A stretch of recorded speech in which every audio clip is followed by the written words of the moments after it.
Aujourd'hui, j'aimerais vous parler d'un sujet extrêmement important. Peut-être le problème le plus grave de notre génération. Nous vivons à une époque où beaucoup veulent garder les valeurs chrétiennes, mais rejettent le surnaturel. On veut parler de Jésus sans miracle. On veut parler du salut sans repentance. On veut parler de l'Église sans le Saint-Esprit. On veut parler du royaume de Dieu sans la puissance de Dieu. Mais une question doit être posée. Que reste-t-il de l'Évangile lorsque l'on retire le surnaturel? La réponse est simple. Il ne reste presque rien. Car l'Évangile de Jésus-Christ est un message entièrement surnaturel, du commencement jusqu'à la fin, de la création jusqu'à la nouvelle Jérusalem, de la naissance de Jésus jusqu'à son retour glorieux. Le surnaturel n'est pas un supplément de l'Évangile. Le surnaturel est l'Évangile lui-même.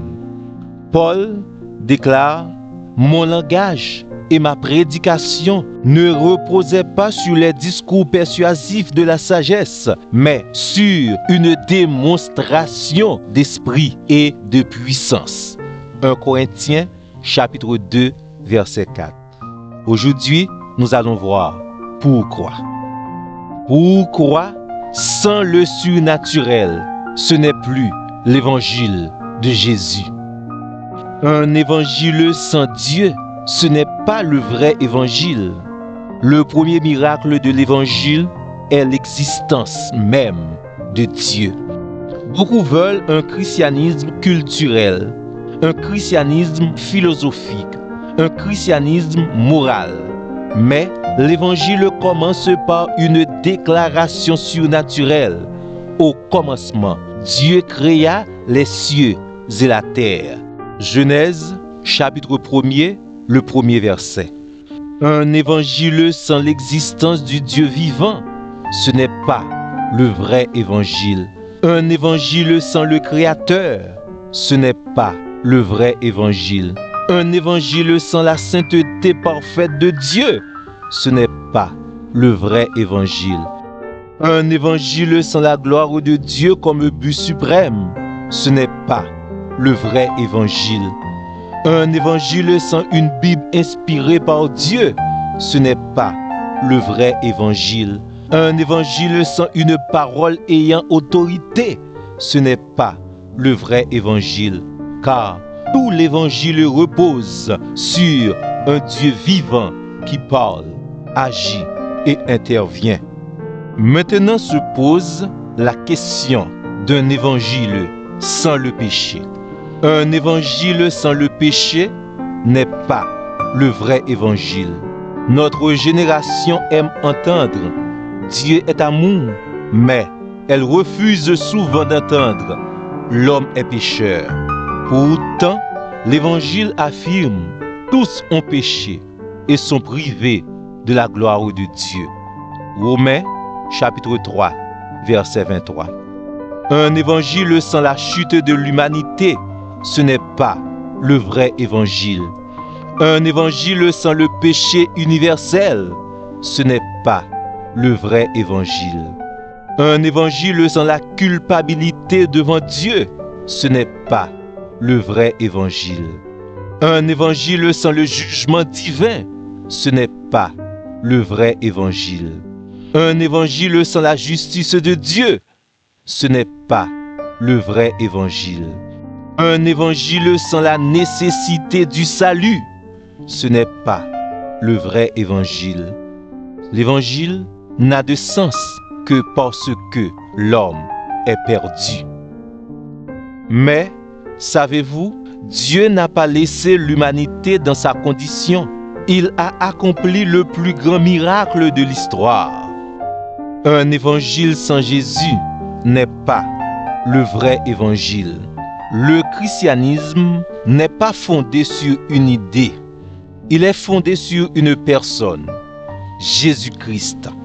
La parole a été faite chair. Jean, chapitre 1er, verset 14. Pensez-y, le Dieu infini entrant dans le temps, le Créateur entrant dans sa création, le roi des cieux devenant homme. C'est un miracle absolu. Un évangile sans l'incarnation, ce n'est pas le vrai évangile. Un évangile sans la naissance miraculeuse de Jésus, ce n'est pas le vrai évangile. Un évangile sans la divinité de Christ, ce n'est pas le vrai évangile. Un évangile sans son humanité parfaite, ce n'est pas le vrai évangile. Un évangile sans sa vie sans péché, ce n'est pas le vrai évangile. Un évangile sans ses miracles, ce n'est pas le vrai évangile. Un évangile sans son autorité sur les démons, les malades et la nature, ce n'est pas le vrai évangile. Aussi, rappelle-toi, on ne peut pas parler de l'évangile de Jésus-Christ sans parler de la mort sur la croix de Jésus. Un évangile sans la croix de Jésus, ce n'est pas le vrai évangile. Le cœur de l'évangile est la croix. Paul écrit, Christ est mort pour nos péchés. 1 Corinthiens chapitre 15, le verset 3. Un évangile sans la croix, ce n'est pas le vrai évangile. Un évangile sans le sacrifice expiratoire, ce n'est pas le vrai évangile. Un évangile sans le sang versé, ce n'est pas le vrai évangile. Un évangile sans la substitution du pécheur par Christ, ce n'est pas le vrai évangile. Un évangile sans la victoire sur Satan, ce n'est pas le vrai évangile. Un évangile sans la victoire sur le péché, ce n'est pas le vrai évangile. Mais l'histoire ne s'arrête pas à une tombe, car le christianisme possède un tombeau vide. Un évangile sans la résurrection n'est pas le vrai évangile. Paul est catégorique. Si Christ n'est pas ressuscité, votre foi est vaine. 1 Corinthiens chapitre 15, verset 17. Un évangile sans la résurrection corporelle, ce n'est pas le vrai évangile. Un évangile sans l'ascension, ce n'est pas le vrai évangile. Un évangile sans Jésus vivant à la droite du Père, ce n'est pas le vrai évangile. Un évangile sans le règne actuel du Christ, ce n'est pas le vrai évangile. Le christianisme repose sur un sauveur vivant, réel et régnant. De même, un évangile sans l'existence de Dieu, ce n'est pas le vrai évangile. De même, un évangile sans l'existence de Christ n'est pas le vrai évangile. Aussi, un évangile sans le Saint-Esprit n'est pas le vrai évangile. Là, je vous dis, l'un des plus grands drames de notre époque. Nous avons gardé les bâtiments, nous avons gardé les programmes, nous avons gardé les traditions, mais avons-nous gardé la présence du Saint-Esprit? Jésus a dit, vous recevrez une puissance, le Saint-Esprit survenant sur vous. Actes des Apôtres, chapitre 1er, le verset 8. Un évangile sans la nouvelle naissance, ce n'est pas le vrai évangile. Un évangile sans la régénération, ce n'est pas le vrai évangile. Un évangile sans la sanctification, ce n'est pas le vrai évangile. Un évangile sans les dons spirituels, ce n'est pas le vrai évangile. Un évangile sans la puissance du Saint-Esprit, ce n'est pas le vrai évangile. Un évangile sans une vie transformée, ce n'est pas le vrai évangile. L'existence de Dieu, l'incarnation, la mort et la résurrection de Jésus, la puissance du Saint-Esprit dans notre vie, il y a aussi notre éternité bienheureuse. Un évangile sans éternité n'est pas le vrai évangile. Aujourd'hui, beaucoup réduisent le christianisme à une amélioration de la vie présente. Mais Jésus parlait de l'éternité. Un évangile sans le retour de Christ n'est pas le vrai évangile.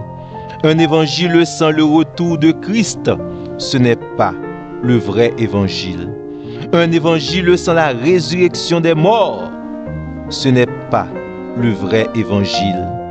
Un évangile sans le jugement dernier, ce n'est pas le vrai évangile. Un évangile sans la vie éternelle, ce n'est pas le vrai évangile. Un évangile sans les nouveaux cieux et la nouvelle terre, ce n'est pas le vrai évangile. Un évangile sans la gloire éternelle de Dieu, ce n'est pas le vrai évangile. Maintenant, cher ami, tu dois réapprendre à croire que Dieu agit encore aujourd'hui. Tu dois lire la Bible comme un livre vivant et surnaturel. Tu dois rechercher la présence du Saint-Esprit avant les méthodes humaines. Tu dois attendre la transformation réelle et non seulement les émotions. Tu dois replacer Jésus au centre de toute prédication, de toute activité pour la gloire de Dieu. Tu dois annoncer un évangile complet et non un évangile amputé. Tu dois vivre chaque jour dans l'espérance du retour de Christ. Aie toujours la conviction. L'évangile commence avec Dieu. L'évangile culmine avec Jésus-Christ. L'évangile agit par le Saint-Esprit. L'évangile se termine dans la gloire éternelle. Retirer Dieu, il ne reste plus l'évangile. Retirer la croix et il ne reste plus l'évangile. Retirer la résurrection et il ne reste plus l'évangile. Retirer le Saint-Esprit et il ne reste plus l'évangile. Retirer le surnaturel et il ne reste plus qu'une religion parmi tant d'autres. Mais lorsque Dieu est présent, les morts ressuscitent spirituellement. Les pécheurs sont transformés, les cœurs sont renouvelés, les vies changent. Et Jésus-Christ continue de sauver, de délivrer et de régner. Car l'évangile est une puissance pour le salut de quiconque croit. Romains, chapitre 1er, le verset 16. Le véritable évangile n'est pas seulement un message à croire, c'est la puissance surnaturelle de Dieu à l'œuvre dans le monde, dans notre vie, dans ta vie. Ainsi soit-il.